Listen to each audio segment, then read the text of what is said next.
Welcome to Historical Memories Stories, where forgotten legends and untold truths come alive. If you love the mysteries of history, the secrets of kings, and the stories they never wanted you to hear, then you're in the right place. It was a quiet afternoon at the National Heritage Museum in Boston. The air inside was cool, a soft hum from the air conditioning whispering through the marble halls. Tourists moved slowly, stopping in front of glass cases, their voices hushed like they were in a cathedral. In the center of the gem hall, under a halo of white light, it rested. The Midnight Sapphire. A deep, ocean blue stone, the size of a walnut, cut so perfectly that even the smallest movement sent streaks of silver and indigo across the walls. 46 carats of pure fascination. People stood in a small half-circle around it, cameras ready, whispering to each other. Some smiled, others stared in silence. But no one here could see what I saw, because this was not just a jewel. It was a curse, wrapped in beauty. The museum's little plaque told the polite version. Origin, Eastern Asia, 17th century, ownership, multiple private and royal collections. Donated anonymously to the museum in 1963. But it didn't mention the suicides, the sudden bankruptcies, the accidents that seemed to follow the stone across continents. It didn't tell you about the shipwreck off the coast of Spain, or the prince who died alone in a freezing tower, or the woman in Washington who swore the sapphire whispered to her at night. No, that part of the story isn't printed on any card, but I've been tracing it for years, from dusty archives to old diaries to whispers over coffee with collectors who would rather not be named. The trail begins far from here, in a forgotten kingdom on the edge of India, 4 centuries ago. The first theft, 1658. The year was 1658. In the city of Verispur, high on a hill of red stone, stood the Temple of the Thousand Flames.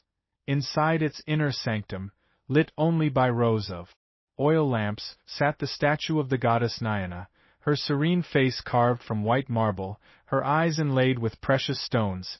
But one of those eyes was no ordinary gem. It was the Midnight Sapphire, uncut, raw, yet glowing as though a fragment of the night sky had been trapped inside it. It is said the stone had been there for centuries, guarded by the temple priests and believed to hold the goddess's gaze upon the city. Removing it was unthinkable, until Jean-Luc Mariette arrived. A French merchant and adventurer, Mariette had traveled half the known world in search of rare treasures. He was charming, tall, and quick with a smile, but those who knew him well spoke of a restless hunger in his eyes when he first saw the sapphire. He claimed later, his breath caught. It wasn't greed. He told himself. It was destiny. How he took it is still debated. Some say he bribed a temple guard. Others claim he posed as a pilgrim and pried it out during the night. What is certain is this: the moment the stone left the statue's face, the first misfortune began. On the road to the coast, Mariette's caravan was attacked. 3 of his men were killed. Mariette survived, clutching the sapphire, but witnesses said his right hand was burned black as if by lightning. He wrapped it in cloth and never spoke of it again. Months later, the sapphire was presented at the court of King Henri II of France. Henri was a man who measured his worth not in laws or armies, but in the brilliance of his court. He bought rare perfumes, gilded armor, and paintings from the finest Italian masters, but nothing compared to the Midnight Sapphire. The court jewelers cut and polished it until it shone like a frozen wave. They set it in a golden clasp, to be worn as a pendant during the king's grandest feasts. For a time, it seemed only to bring him glory. Ambassadors whispered about it, noblewomen dreamed of touching it. But beneath the glitter, shadows grew, the harvest failed, riots broke out in the streets of Paris. The king's closest adviser was found drowned in the palace fountain, his pockets filled with blue silk. Henri himself grew pale and irritable. His physicians bled him, prayed over him, but nothing slowed his decline. When he died suddenly one winter morning, the sapphire passed to his daughter, Princess Eloise. Within a year, she too was dead, her carriage overturned on a mountain road. The jewel vanished from the royal treasury the same night. The vanishing, 1691. For the next 2 decades, the Midnight sapphire seemed to disappear from history. Then, in 1691, it appeared in the port of Cadiz, Spain, in the possession of a Dutch sailor named Willem Hahn.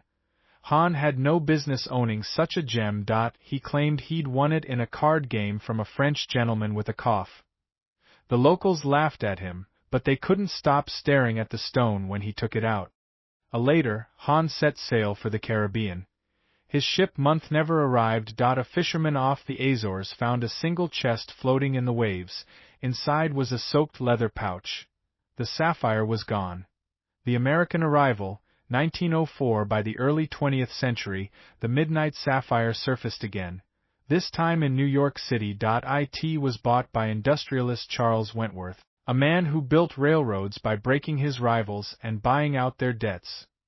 Wentworth wore the sapphire at his wife's charity balls, claiming it was his good luck charm. But within 5 years, his empire collapsed in the Panic of 1907. He died penniless in a rented apartment, the sapphire missing from his personal effects. And yet, just months later, a small parcel arrived at the National Heritage Museum in Boston. No sender's name. Inside was the sapphire, wrapped in newspaper dated 2 weeks before Wentworth's death. It was placed under glass, where it has remained ever since. Or so they say. The curse awakens, they say a curse does not follow an object. It follows those who dare to touch it. I didn't believe that, until the night I saw the Midnight Sapphire outside its glass case. It was 2 winters ago. The museum had closed for the evening. The halls were dark, except for the glow of the exit signs.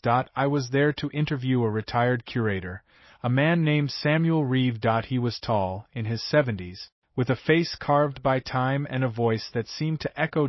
We met in his office, a small room lined with filing cabinets and stacks of yellowed photographs. Without a word, Samuel opened a drawer and pulled out a velvet pouch. He placed it on the desk between us. "Do you know what this is?" he asked.